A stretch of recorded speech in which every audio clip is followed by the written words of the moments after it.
এই পাথর দেখতে পাচ্ছেন আপনি? কত গোল, কতটা চকচকে। বাচ্চাদের অনেক সময় এটা নিয়ে খেলতে ভালো লাগে, আর কেনই বা লাগবে না। কতটা সুন্দর আর মসৃণ এটা। কিন্তু আপনি কি কখনো ভেবে দেখেছেন এই পাথর আগে কি ছিল? কোনো বিশাল আকার পর্বত, কোনো বিশাল আকার পাথরের একটা বড় ভেঙে যাওয়া অংশ বিশেষ, যেটা কোনোভাবে নদীতে পড়ে নদীর ধারার সাথে বইতে থাকলো, মাটির সাথে ঘর্ষণ হলো, বালির কণার সাথে ঘর্ষণ হতে থাকলো, আর তারপর ধীরে ধীরে এই আকার পেল। এবার আমরাও এই পাথরের মতোই। তাই মনে রাখবেন, আপনার ব্যক্তিত্ব, আপনার এই স্বরূপ ঈশ্বরের দেওয়া কখনোই নয়। হ্যাঁ, প্রকৃতি অবশ্যই আপনাকে জন্ম দিয়েছেন, কিন্তু আপনি নিজে নিজের ব্যক্তিত্বের রচয়িতা। আর আপনি তা রচনা করেন কঠিন পরিস্থিতির মুখোমুখি হয়ে, সংকটের ধারা পার করে। তাই আপনিও এই পাথরের মতো নিরন্তর চেষ্টা করতে থাকুন, নিজের অস্তিত্ব বজায় রাখুন, এই অস্তিত্বকে মহান করতে থাকুন, আর আমার সাথে ভালোবেসে বলুন, রাধা রাধা। দেখতে গেলে এই সংসার বড়ই সুন্দর, কিন্তু আসল সত্যি এটাই যে সংসারে সবকিছু নশ্বর। যেটা কাল ছিল তা আজ নেই, যা আজ আছে তা কাল ছিল না, আর যা আজ আছে তা কালও থাকবে না। প্রত্যেক মানুষকেই যথাসময়ে কালের কাছে মাথা নত করতে হয়।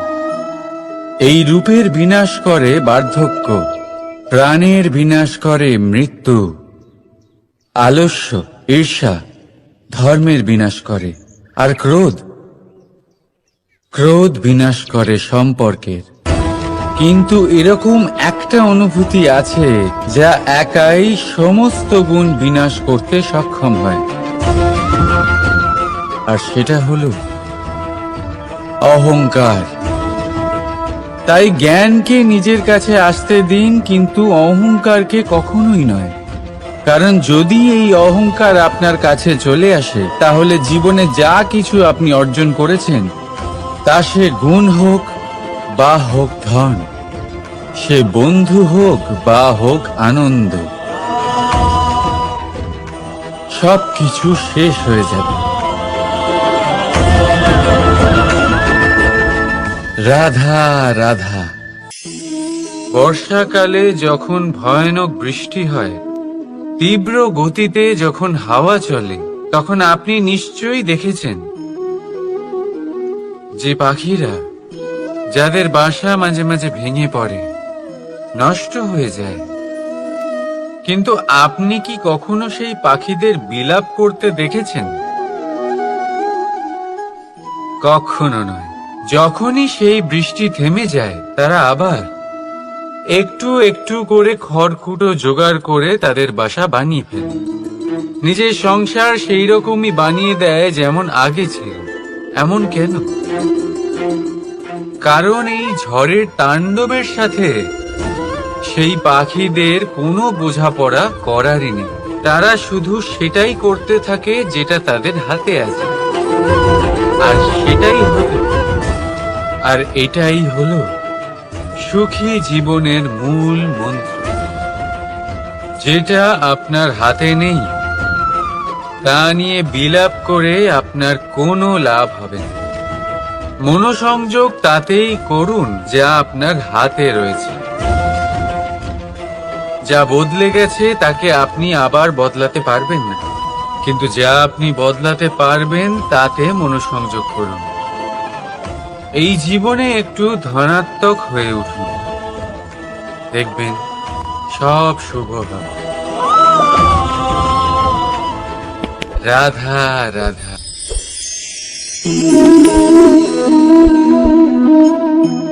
ছোটবেলায় একটা জিনিস আমি কখনো বুঝে উঠতে পারিনি, আমি সবসময় আশ্চর্য হয়ে থাকতাম যে এটা কি করে সম্ভব হতে পারে। ব্যাপারটা ছিল এরকম, আমি আমাদের গোয়াল ঘরে দেখতাম ভিন্ন ভিন্ন রং রূপের গাভী, কারোর রং কালো তো কারোর রং সাদা, কেউ খয়েরি তো কারোর রং বাদামি। এবার আমি দেখতাম কারোর কারোর শিং বড় তো কারোর এত ছোট যে দেখাই যায় না। কোনো গাভী আকারে ছোট ছিল তো কেউ একটু বড়, কিন্তু যখন সেই সব গাভী দুধ দিত তখন আমি দেখতাম সেই সব দুধ সমান, রং সমান, স্বাদ সমান, গুণও সমান, আর সমান পুষ্টিও। এবার আমি এটা বুঝতে পারতাম না। আমার দৃষ্টিতে তো সমস্ত গাভী আলাদা আলাদা ছিল। আমি ভাবলাম আমি মাকে জিজ্ঞেস করি। মাকে জিজ্ঞেস করলাম। মা আমাকে বললেন, কানাই, রং রূপ পাল্টালেও গাভীদের বাস্তবিকতা তো পাল্টায় না, গাভী তো গাভীই থাকবে। এবার আমি এটা বুঝতে পারি না যে মানুষ এটা আত্মসাৎ কেন করতে পারে না। দেখুন, রং, রূপ, জাত, ধর্ম, ভাষা, এই সবের উপরে হলো মনুষ্যত্ব।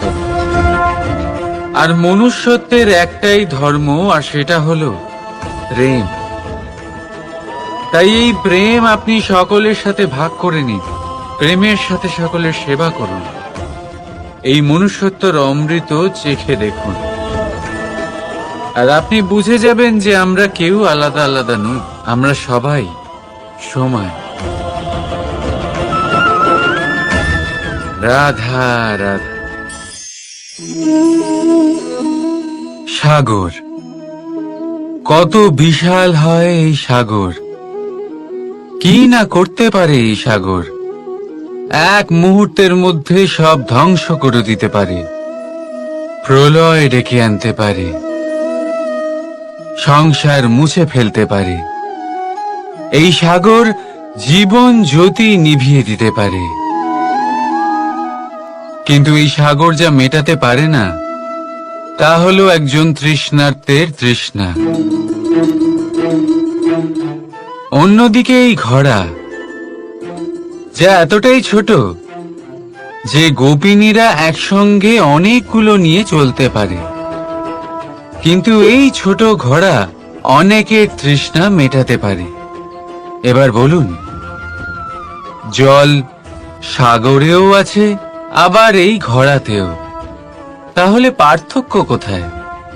এখানে পার্থক্য হলো তাদের আচরণের মধ্যে।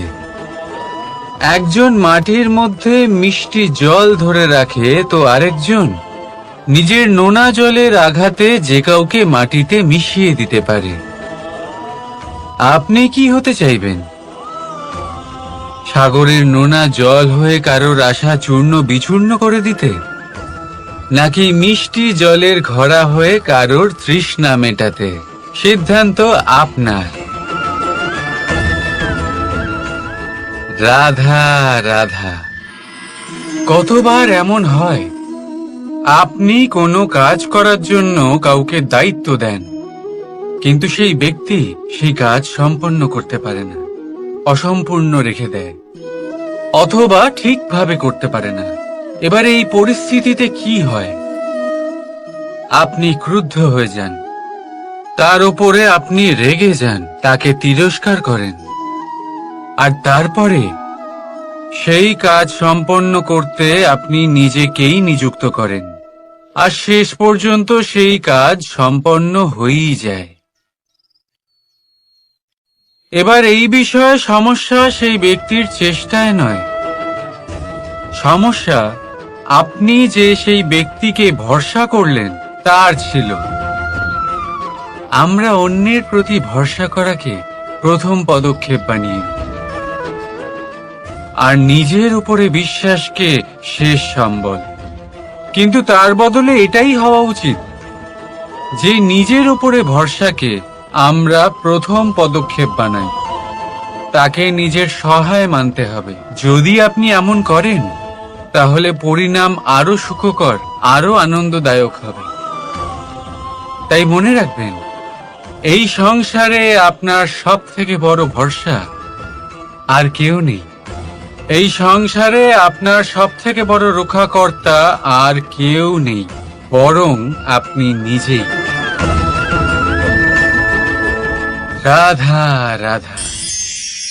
আসুন আপনাকে একটা প্রশ্ন করছি, সোনা আর লোহার মধ্যে তফাৎ কি? এবার বেশিরভাগ লোকের উত্তর এটাই হবে যে সোনা বহুমূল্য। সোনার মূল্য লোহার থেকে আমাদের আরো বেশি সুন্দর দেখায়। অন্যদিকে লোহা সেই সৈনিকদের ঢাল ও তলোয়ার হয়ে তাদের রক্ষা করে, যারা আমাদের প্রাণকে রক্ষা করেন। এই সৈনিক না থাকলে আমাদের প্রাণও থাকবে না। এবারে বলুন, সোনার মূল্য বেশি হওয়াতে কি লোহার মূল্য কমে যায়? কখনোই না। ঠিক সেইভাবে এই জীবনে আপনি যতই চেষ্টা করুন, কিছু না কিছু এমন থেকে যাবে যা আপনি কখনোই পাবেন না। আর সেই কারণে নিজেকে অক্ষম মনে করা অনুচিত। হতে পারে আপনার কাছে সেই গুণ আছে যেটা সংসারে আর কারোর কাছে নেই। সেই গুণটাকে চিনুন, সেটাকে বাড়ান আর সেটাকে ব্যবহার করুন। তাই মনে রাখবেন, সংসারে প্রত্যেকটা ব্যক্তি বিশেষ হয়, আর এই সংসারে সবাই সবকিছু পায় না। নিজেই দেখে নিন, সোনাকে যে দোকানে সাজিয়ে রাখা হয়, সেই দোকানের তালা লোহা দিয়ে তৈরি হয়। রাধা রাধা। ধন খরচ করেও একটা জিনিস আমরা কিনতে পারবো না, আর তা হলো একটা মুহূর্ত। কি হলো? সত্যি সামনে এসে গেল? সত্যি হলো এটাই যে জগতে সব থেকে বেশি মূল্যবান সময়। সেই সময় যেটা আমরা এমনি নষ্ট করে দিই, অকাজে, কখনো কোনো আশাতে, কখনো শোক করে, কখনো ঘটে যাওয়া দিনের কথা ভেবে, তো কখনো ভবিষ্যতের চিন্তাতে। এই সময়ের সদ্ব্যবহার আমাদের করা উচিত। এই সময়ের সদ্ব্যবহার করে আমাদের ধন অর্জন করা উচিত, মহান কাজ করা উচিত, আমাদের ব্যক্তিত্বকে উদার করা উচিত, ভালো কাজ করা উচিত, সকলের সাথে আনন্দ ভাগ করা উচিত। যদি আমরা এই সংসার থেকে চলেও যাই, তাহলেও সময় আমাদের যেতে দেবে না। এখানেই স্থিত করে রাখবে, কারোর না কারোর জন্য প্রেরণা হয়ে, বা কারোর মুখে কৃতজ্ঞতার হাসি ফুটিয়ে। রাধা রাধা। সূর্য। এই সংসারে সব থেকে বেশি তেজস্বী এই সূর্য, সব থেকে বেশি উজ্জ্বল, সব থেকে বেশি শক্তিশালী। কিন্তু আপনি কি কখনো সূর্যোদয় দেখেছেন? এই শক্তিশালী সূর্য কিভাবে উদয় হয়? লাল রঙের আভার সাথে, সৌম্যতার সাথে, শান্তির সাথে উদয় হয়। কখনো সূর্যাস্ত দেখেছেন? সেই লাল রঙের আভা, সেই সৌম্যতা, সেই একই শান্তি। আর এটাই একজন মহান ব্যক্তিত্বের গুণ। যখন জীবনে উত্থান ঘটে, তখনও অহংকার করেন না, সৌম্যতা বজায় রাখেন। আবার যখন জীবনে ক্ষতি হয়, তখনও সৌম্যতা বজায় রাখেন। যদি আপনিও চান সূর্যের মতো আপনি সম্মান পাবেন, তাহলে সূর্যের মতন হন। যখন জীবনে আনন্দ আসে, কুশল আসে, তখন সীমা লঙ্ঘন করবেন না। যখন জীবনে দুঃখ আসে, কষ্ট আসে, বিনাশের পথে অগ্রসর হবেন না। সৌম্য থাকুন, শান্ত থাকুন, সূর্যের মতো চকচক করতে থাকুন, কারণ সব মুহূর্তের মতোই এটাও একটা মুহূর্ত। তাতে আপনি আনন্দ লাভ করুন বা পান দুঃখ, এই মুহূর্ত অবশ্যই চলে যাবে। রাধা রাধা। আপনি ওই কথাটা নিশ্চয়ই শুনেছেন, যখন ভগবান একটা দরজা বন্ধ করেন তখন অন্যদিকে অনেক দরজা খুলে দেন। এবার এই দরজা, এই সমস্ত পথ আমরা দেখতে পাই না, অনেক সময় আমরা বুঝতে পারি না, হারিয়ে যায় সব। কখনো কখনো মনে হয় যে এই কথাটাই মিথ্যে, কিন্তু আসলে তা তো নয়। তাহলে হারিয়ে যায় কেন? কারণ আমরা সময় নষ্ট করি এই দরজার দিকে তাকিয়ে থেকে। ভাবি এই বুঝি দরজা খুলবে, এবার দরজা খুলবে। অপেক্ষা করতে করতে আমরা অনেক সময় নষ্ট করে ফেলি। এত সময় নষ্ট করি যে আমরা দেখতে পাই না, খুঁজে পাই না সেই সমস্ত দরজা আর পথ যা আমাদের জন্য খোলা রয়েছে। যদি খুঁজেই না পাই তাহলে তা ব্যবহার করব কি করে? মনে রাখুন, ভগবান সব সময় আমাদের সাথে রয়েছেন, আমাদের সাহায্য করছেন। এই পথ সব সময় আছে, সর্বত্র আছে। দরকার রয়েছে শুধুমাত্র দৃষ্টির, দৃষ্টিভঙ্গি এবং ভাবনার। এই দৃষ্টিকে বিস্তৃত করুন, এই দৃষ্টিভঙ্গিকে ধন্যাত্মক করে তুলুন, আর এই ভাবনা, এর সীমা একটু বাড়িয়ে তুলুন। তারপর দেখবেন সব খুঁজে পাবেন। আসলে কি,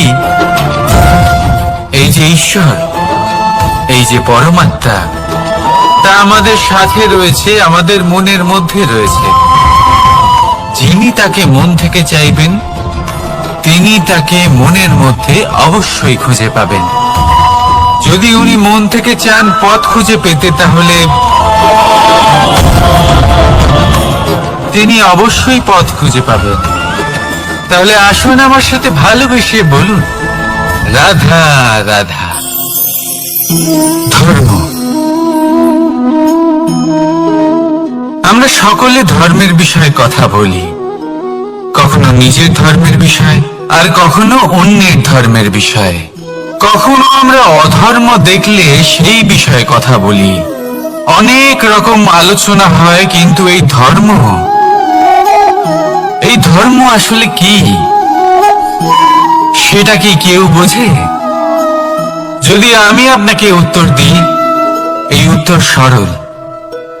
ধর্ম হলো তাই যা মানুষকে অন্য মানুষের সাথে, সমস্ত বিশ্ব সংসারের সাথে আনন্দ সহকারে বাঁচতে শেখায়। সেই জন্য আপনি যদি কখনো কোনো ধর্মীয় স্থানে যান, সেই ধর্মীয় স্থানে গিয়ে আপনার শান্তির অনুভূতি হয়, তাই না? কিন্তু দেখুন, ধর্মের জ্ঞান থাকলেই সেই মানুষ ধর্মের পথে চলতে পারবে এমন কোনো কথা নেই। অনেক সময় সম্পর্কে যখন সংঘর্ষ বেড়ে যায়, তখন ইচ্ছের জন্ম হয়, ক্রোধের জন্ম হয়, অহংকারের জন্ম হয়, আর তারপর বিনাশ হয়ে যায় এই ধর্মের।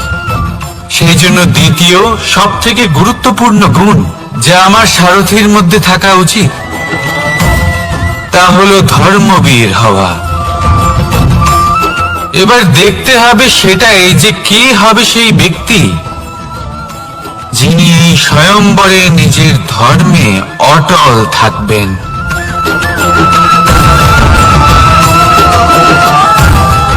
কারণ সেই ব্যক্তি এই সংসার থেকে সরে এসে ধর্মের পুনঃস্থাপনের এই মহাকার্যে আমার সারথি হতে পারবেন। তাহলে আসুন আমার সাথে ভালোবেসে বলুন, রাধা রাধা। কর্ম, ধর্ম, জ্ঞান। এই 3 স্তরে অনেক মানুষ পৌঁছতে পারেন। অনেকে এই পরীক্ষা দিয়ে তাতে উত্তীর্ণ হয়ে যেতে পারেন, কিন্তু শিখরে পৌঁছে শাসন তিনিই করতে পারেন যার কাছে এই চতুর্থ গুণটিও থাকে, সমর্পণ। অত্যন্ত গুরুত্বপূর্ণ একটা গুণ এটা।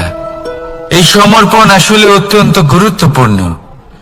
পূর্ণ সমর্পণ দরকার নিজের লক্ষ্যের প্রতি, সমর্পণ নিজের কর্তব্যের প্রতি, সমর্পণ নিজের আত্মার থেকে নির্গত স্বরের প্রতি, সমর্পণ নিজের রথের প্রতি, অর্থাৎ আমার প্রতি। এবার এই পরীক্ষায় অত্যন্ত কঠিন এক বাঁক আসতে চলেছে, যেখানে সারথীকে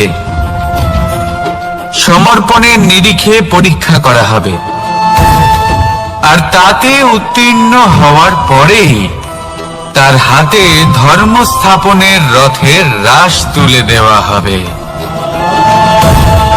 দেখা যাক কি হয়। ততক্ষণ আপনি প্রসন্ন থাকুন আর আমার সাথে ভালোবেসে বলুন, রাধা রাধা। মাকড়সারা ভীষণ পরিশ্রম করে এটা তৈরি করে, নিজের শরীরের রস দিয়ে এই জাল বনে। আপনি কি এটার উদ্দেশ্য জানেন? আসলে মাকড়সা এই জালে ছোট কীটপতঙ্গ ধরে তাদেরকে খাদ্যরূপে গ্রহণ করে। কিন্তু আপনি কি এই কথা জানেন যে একদিন মাকড়সা নিজেই নিজের জালে জড়িয়ে মৃত্যুবরণ করে থাকে? বলুন, কি করেন আপনি এই জাল দেখতে পেলে? দেখতে পেলেই মুছে ফেলেন এর অস্তিত্ব, তাই না? তেমনি অন্যদিকে পাখির বাসা, পাখিরাও ভীষণ পরিশ্রম করে এটা তৈরি করে। কিন্তু যদি পাখি একদিন এটা ছেড়ে চলে যায়, তাহলেও লোকে এটা নষ্ট করে দেয় না। কারণটা কি? এর কারণ হলো এর নির্মাণ জীবন সঞ্চারের জন্য করা হয়েছিল, নষ্ট করার জন্য নয়। তাই মনে রাখবেন, জীবনে আপনার পরিশ্রম যতই বেশি হোক না কেন, যদি আপনার লক্ষ্য শুভ না হয়, তাহলে আপনারও বিনাশ নিশ্চিত। তাই সৃজন করতেই থাকুন আর মুগ্ধ হয়ে বলুন, রাধা রাধা।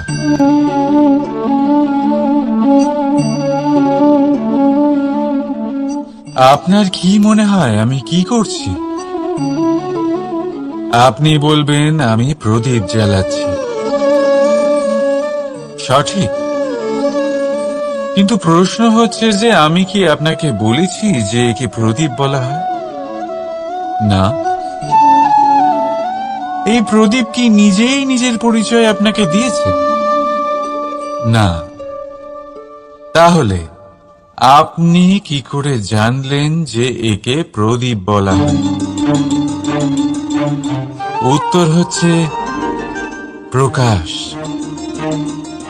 যে স্বয়ং জ্বলে অন্ধকারের মধ্যে সংসারকে পথ দেখায়, সেটাই প্রদীপ। যা নিরাশার মাঝে আশার আলো প্রদর্শন করে, সেটাই প্রদীপ।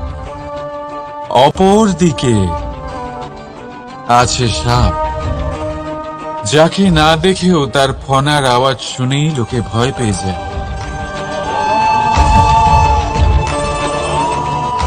তার মানে ব্যক্তির পরিচয় তার কর্মের দ্বারা পাওয়া যায়। তাই আপনার এটা বলার প্রয়োজন নেই যে আপনার পরিচয় কি। এটা আপনার কর্মই নিশ্চিত করবে যে লোকে আপনাকে প্রদীপ ভেবে ভালোবাসবে নাকি সাপ ভেবে ভীত হয়ে থাকবে। রাধা রাধা। সময় কত বিচিত্র হয়। সময় আমাদের পক্ষে থাকলে আমরা নিজেদের রাজা মনে করে নিই, আর সেই সময় যদি বিপক্ষে চলে যায় তাহলে নিঃস্ব হতে সময় লাগে না। তাই মানুষের একটা অভ্যেস আছে, খারাপ সময়ের জন্য কিছু সঞ্চয় করা। আত্মীয়, বন্ধু খারাপ সময় পাশ থেকে সরে যায়। যশ, মান প্রতিকূল সময় চিরস্থায়ী হয় না। তাই মানুষ মনে করে অর্থ সঞ্চয় করাই শ্রেয়। অর্থের কোনো হৃদয় নেই যা সময়ের সাথে পরিবর্তিত হবে। সংসার বলে সর্বদা অর্থ সঞ্চয় করতে থাকুন। খারাপ সময় অবশ্যই কাজে লাগবে, কিন্তু আমি বলবো শুভ কর্ম করতে থাকুন, আনন্দে থাকুন, নিজের ওপর আর ঈশ্বরের ওপরে বিশ্বাস রাখুন। খারাপ সময় কখনো আসবেই না। রাধা রাধা। প্রকৃতি মানুষকে এক বিশেষ শক্তি দিয়েছে, অন্য জীবের থেকে বেশি শক্তি দিয়েছে। স্মরণ শক্তি। এই শক্তি মানুষকে অন্য জীবের থেকে ভিন্ন করে, ইতিহাস রচনা করার প্রেরণা দেয়, জ্ঞানকে বংশানুক্রমে এগিয়েও নিয়ে যায়। আর যারা ভুলে যান, অধিকাংশ সময় তারা উপহাস আর দয়ার পাত্র হয়ে যান। কিন্তু এটাই কি প্রকৃত রূপে সত্য? না। এই স্মরণ শক্তি মানুষের বিকাশে সব থেকে বড় বাধা হয়ে দাঁড়ায়, তার মনকে দূষিত করে দেয়। খারাপ অভিজ্ঞতা, কারোর করা বিশ্বাসঘাতকতা, কারোর কটাক্ষ বেশিরভাগ মানুষই ভুলতে পারেন না, আর তারপর প্রতিশোধ নিতে উদ্যত হন। প্রথমে সময় নষ্ট করেন প্রতিশোধের প্রস্তুতিতে, আর তারপর সময় নষ্ট করেন প্রতিশোধ নেওয়ার সুযোগ খুঁজতে। যদি সন্তুষ্টি পেতে চান, যদি জীবনে আনন্দ পেতে চান, তাহলে স্মরণ শক্তির সদ্ব্যবহার করুন। নিজের স্মরণ শক্তিকে চালনা করুন শুধুমাত্র ভালো কথা আর ভালো স্মৃতির দিকে। জীবনে আনন্দ পাবেন। রাধা রাধা। মানুষ নিজের পরিবারের জন্য কত কিছুই না করে, দিন রাত পরিশ্রম করতে থাকে যাতে তার পরিবারের প্রয়োজন পূরণের জন্য অর্থ রোজগার করতে পারে। কিন্তু শুধু অর্থ রোজগার করাটাই কি যথেষ্ট? আপনি বলবেন, হ্যাঁ নিশ্চয়ই, অর্থ দিয়ে সব কিছু পাওয়া যায়, বিদ্যা পাওয়া যায়, বাড়ি পাওয়া যায়, ওষুধ পাওয়া যায়, আর কত কিছুই না পাওয়া যায়। এই সব একটা পর্যায় পর্যন্ত সঠিক, কিন্তু একটু মন দিয়ে ভেবে দেখুন, যখন কোনো শিশু অসুস্থ হয়ে পড়ে তখন সে ওই তিক্ত ওষুধ কেন খেয়ে নেয়? এই জন্য কারণ ওর পিতা সেই ওষুধ অর্থ দিয়ে কিনেছে? না, বরং এই জন্য কারণ তার পিতা যে তার সামনে দাঁড়িয়ে, তার ওপরে তার বিশ্বাস আছে। বিশ্বাস আছে যে উনি তার কিচ্ছু হতে দেবেন না। এই বিশ্বাস, এই সংস্কার, এই শিক্ষা কখনো অর্থ দিয়ে পাওয়া যায় না। এটা পাওয়া যায় সেই সময় থেকে যা মাতা পিতা তাদের সন্তানের সাথে কাটিয়েছেন। তাই জীবনে অর্থ অবশ্যই উপার্জন করুন, কিন্তু নিজের পরিবারকেও সময় দিন, আনন্দ পাবেন। রাধা রাধা। বিরোধিতা এমন এক শব্দ যা শুনে আমরা সবাই ভয় পেতে থাকি। যদি কেউ আমাদের বিরোধিতা করে তা আমাদের সহ্য হয় না। আমরাও কারোর বিরোধিতা করে কোনো শত্রুতা করতে চাই না। এই ধরনের ভাবনা আমাদের মনে আসতেই থাকে। কিন্তু বিরোধিতা এই শব্দ আপনার শান্তির জন্য, আপনার সুখের জন্য কতটা গুরুত্বপূর্ণ তা আপনারা জানেন না। তাই যদি কাল এসে কেউ আপনার বিরোধিতা করে, তখন সবার আগে নিজেকে যাচাই করুন। আপনি কি ভুল করেছেন? আপনার দোষ কি? নিজের মধ্যে কি ত্রুটি আছে সেটা বোঝার চেষ্টা করুন। নিজেকে সংশোধন করার চেষ্টা করুন, তারপর দেখুন বিরোধিতার এই আগুন আপনাকে স্বর্ণ থেকে কুন্দন বানিয়ে তুলবে। বলা হয় এই সংসারে খারাপ বেড়েই চলেছে, কিন্তু তার কারণ এ নয় যে খারাপ মানুষ বেড়ে চলেছে। তার কারণ হলো যে ভালো মানুষ, যাদের ভালো চিন্তা, ভালো বিচারধারা আছে, তারা খারাপের বিরোধিতা করতে পারে না। যদি আপনার সম্মুখে কোনো খারাপ কর্ম হয়, তাহলে তার বিরোধিতা করতে সংকোচ করবেন না, কারণ বিরোধিতার এই আগুন মন্দকে পিছুপা হতে অবশ্যই বাধ্য করে। রাধা রাধা। বিশ্বাস, জীবনে বিশ্বাস কতটা গুরুত্বপূর্ণ। একজন স্ত্রী তার স্বামীর হাত ধরে যে কোনো জায়গায় যেতে পারেন, এর কারণ হলো বিশ্বাস। তার নিজের স্বামীর ওপরে বিশ্বাস আছে। যখন একজন মা তার ছোট বাচ্চাকে কোলে তুলে হাওয়ায় ওঠায়, তখন সেই বাচ্চা ভয়ভীত হয়ে যায় না। তার কারণ হলো বিশ্বাস। তার বিশ্বাস আছে যে তার মা তার কিচ্ছু হতে দেবে না। এক বৈদ্যের দেওয়া ঔষধ সন্তান কিছু না বুঝে শুনেই খেয়ে ফেলে। সেই বৈদ্যের জ্ঞানের বিষয়ে তার কোনো ধারণাই থাকে না। শুধু নিজের পিতার উপরে বিশ্বাস আছে যে তার পিতা তাকে খারাপ কিছুই দেবে না। যখন এই সংসারের প্রতিটা বন্ধন বিশ্বাসের উপরে দাঁড়িয়ে আছে, তাহলে কেন এই বিশ্বাসকে আমরা জীবনে আনতে পারি না? আপনি নিজেই দেখুন, এই বিশ্বাস নিজের জীবনে এনে দেখুন, সবকিছু আরো সুন্দর হয়ে যাবে।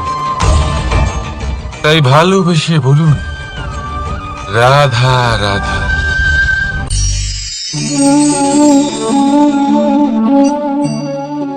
অহংকার,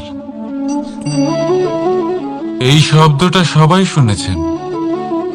বহু মানুষকে আপনি এটা বলতে শুনেছেন যে ওই ব্যক্তির অহংকার আছে, ওই মানুষটির ক্ষমতার অহংকার আছে, ওই ব্যক্তির নিজের রূপ নিয়ে অহংকার আছে, ওই ব্যক্তির নিজের অর্থের অহংকার আছে, ইত্যাদি ইত্যাদি।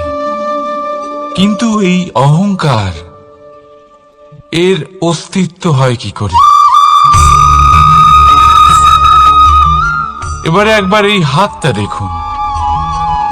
যদি এই হাতের 5 আঙ্গুল উঠে দাঁড়ায়, আশীর্বাদ। আর যদি এই হাতের 5টা আঙ্গুল একসাথে মুঠো হয়ে যায়, শক্তি, সংকটের বিরুদ্ধে ঢাল। কিন্তু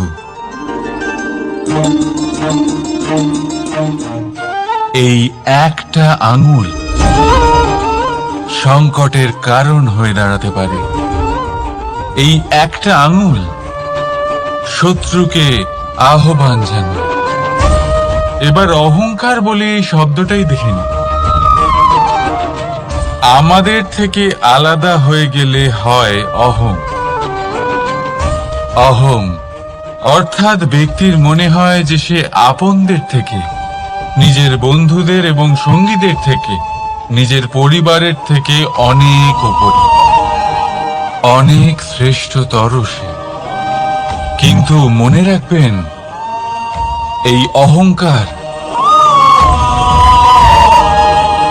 কোন ব্যক্তির অস্তিত্বের বিনাশের প্রথম ধাপ।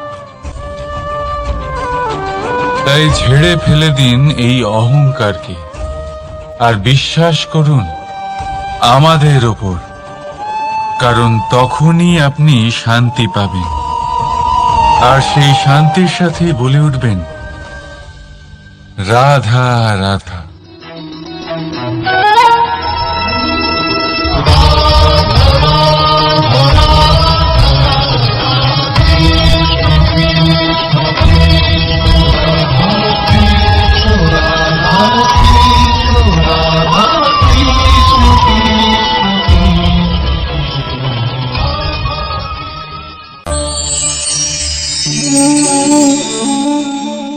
সাফল্য। যদি আপনাকে জীবনে সাফল্য পেতে হয়, তাহলে আপনি একাধিক মানুষ পাবেন যারা একাধিক উপায় বলবে আপনাকে সাফল্য পাওয়ার। দীর্ঘ সময় ধরে পরিশ্রম, চেষ্টা, নির্ধারণ, নিষ্ঠা এই বিষয়ে ভাষণ দিতে থাকবেন। একাধিক রকমের উদাহরণ আপনার সামনে তুলে ধরবেন। কিন্তু আমার এটা মনে হয়, আমরা কেন সেই বিষয়ে কথা বলি না যা মানুষকে অসফল করে তোলে? শুধু দুটো ব্যাপার অসফল হওয়া নিশ্চিত করে। শুধু দুই ধরনের মানুষ বেশিরভাগ অসফল হন। প্রথম তারা যারা ভাবে অনেক কিছু কিন্তু কিছুই করে না। আর দ্বিতীয় তারা যারা অনেক কিছু করতে থাকে কিন্তু ভাবনা চিন্তা না করে। ভাবনা আর কর্ম, এদের মাঝে সামঞ্জস্য রাখা খুব জরুরি। যদি এটা থাকে, তাহলে জীবনে কখনো অসফল হবেন না। রাধা রাধা। আপনি অনেককে এই কথা নিশ্চয়ই বলতে শুনেছেন, এই ব্যক্তির দৃষ্টিতে দম্ভ আছে, এই ব্যক্তির চোখের উপর অহংকারের পর্দা পড়ে আছে, ইত্যাদি ইত্যাদি। চলুন আমি আপনাকে একটা প্রশ্ন করছি। আপনি দেখেন কি দিয়ে? দৃষ্টি দিয়ে নাকি দৃষ্টিভঙ্গির সাহায্যে? ভাবুন। চিন্তায় পড়ে গেলেন নিশ্চয়ই। দৃষ্টি যে কোনো বস্তুর বা যে কোনো মানুষের শুধু বাইরের রূপটা দেখায়, যেখানে দৃষ্টিভঙ্গি আপনাকে সোজা আসল পরিচয়ের সাথে সাক্ষাৎ করায়। উদাহরণ হিসেবে চন্দ্র। চন্দ্র আমরা সবাই দেখেছি। বহু মানুষ আছেন যাদের চন্দ্র অত্যন্ত সুন্দর লাগে। আবার কিছু মানুষ এমনও আছেন যারা এই চন্দ্রের মধ্যেই দাগ খুঁজে বার করেন। এই হলো দৃষ্টিভঙ্গি। যদি নিজের দৃষ্টিভঙ্গিতে প্রেম রাখেন, ভালোবাসা রাখেন, সম্ভ্রম রাখেন, তাহলে তার বদলে আপনিও প্রেম আর সম্মান অবশ্যই পাবেন। এবারে দেখুন, যে জল দিয়ে ঈশ্বরের মূর্তি ধোয়া হয় তাকে চরণামৃত বলা হয়। এটার কারণ দৃষ্টিভঙ্গি।